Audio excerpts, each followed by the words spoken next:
Hi, my name is Sasha. Welcome to another in our series entitled Competitive Edge, where we interview innovators in marketing that bring a new dimension to their craft to drive better results for their clients. Tonight I'm talking to Yoni Moseson of a marketing firm called mindprintmarketing.com. Yoni, tell me a bit about yourself. Hi there. Well, it's fair to say I'm a product of my upbringing. I spent most of my early years at big New York ad agencies, including Ogilvy. I worked on accounts like American Express and Citibank and Crest Toothpaste and Apple. And I truly believe that that's the best classroom you could ever attend if you want to learn strategic thinking. And that's, of course, a discipline that I brought into my marketing company.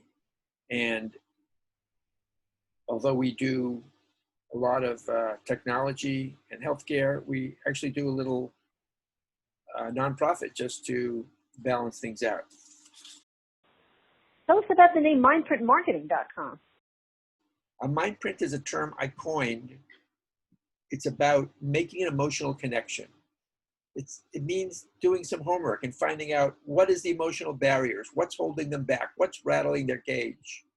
Once you find that, you can build trust and you can make that emotional connection. Can you give a few examples? Sure. My first example is going to be actually a nonprofit because it's a great example. There's a very charitable woman who a few years ago started a domestic abuse hotline in Brooklyn. It actually continued to spread across the US. And she interviewed people who could answer the phones, counselors who had expertise in this field. And she set them up in offices and she spread the word and she sent out a message telling you, if you were a victim of domestic abuse, please call this domestic abuse hotline. She got 0 calls. She came to me and said, Yoni, what's going on? I don't understand. I know there's a problem out there. Why did nobody call? So we talked to these counselors and we researched the subject. We found out something really amazing, and that is that there is a trap that these people are in. If they admit that they are in an abusive situation, and that's what making that call entails, admitting it, then that's very difficult. And if they don't call, that means they're going to continue in this abusive cycle. And so our headline sort of wrote itself.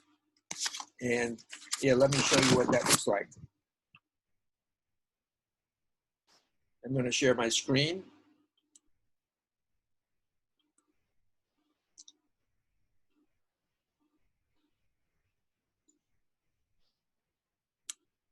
I hope you can see that. That is the message that we sent around. It hurts to call a domestic abuse hotline. It hurts more not to. And basically, we got a tremendous amount of calls. And the reason is we actually spoke to these people and they said, you got into my head. I learned to trust you because you identified exactly the dilemma I'm in. As we said, I didn't want to call because I hate to admit that this is happening in my life, but if I don't call, it's going to keep happening. And so I trusted you. So that's exactly what a mind print is. It makes an emotional bond. Here's another example from technology. It's about building a mind print in making a trade show booth. There's a company called Snapkeys, which figured out this amazing way to type on your smartphone with one finger. Solves a lot of problems. The problem is when we spoke to the big telecoms like AT&T and Sprint and Verizon, they're all interested, but they were worried about the learning curve. They thought if it frustrated their customers would be angry and wonder, why did you embed this technology in my phone? It makes me feel stupid. I can't do this.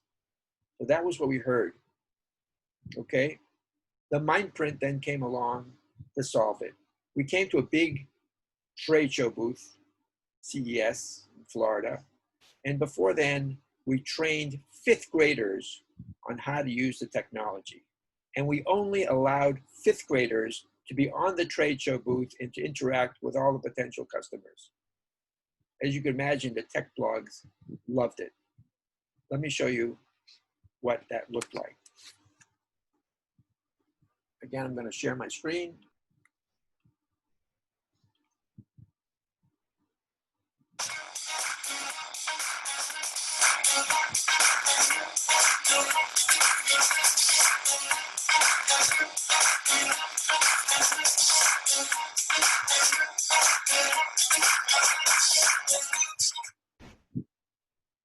Putting those fifth graders there, we took away the whole emotional issue that might have been a barrier for them to adopt this technology. In fact, the learning curve issue never even came up.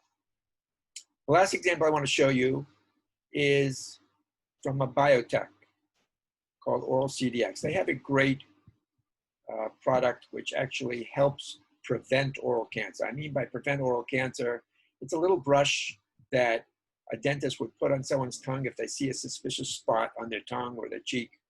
And it was painless. You brush it and send it into a lab.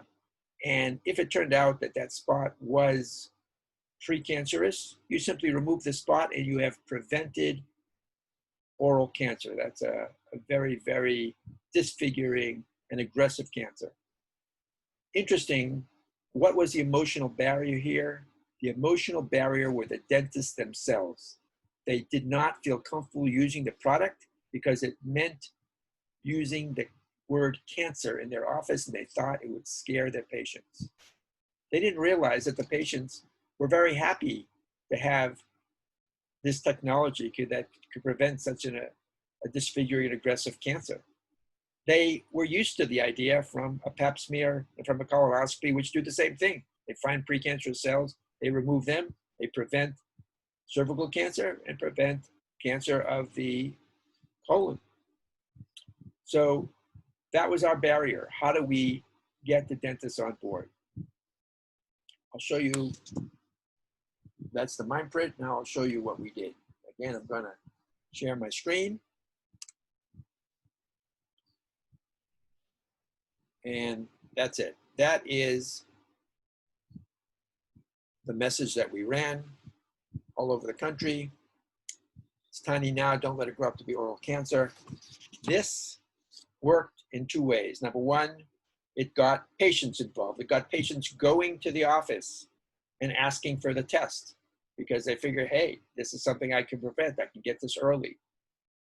And most importantly, because this was the emotional barrier, by the fact that the patients were showing up, the dentists realized that they're okay with talking about cancer. They want you to prevent cancer. In fact, they looked with great esteem at an office that had the technology and took the trouble to take care of people's oral health. And so the dentists relaxed and started to administer the tests, and people were asking for the tests. So it's what you call in advertising push and pull. We sent in the patients and we got the dentist to actually do the test. Thank you, Yoni. That was really interesting. Thank you.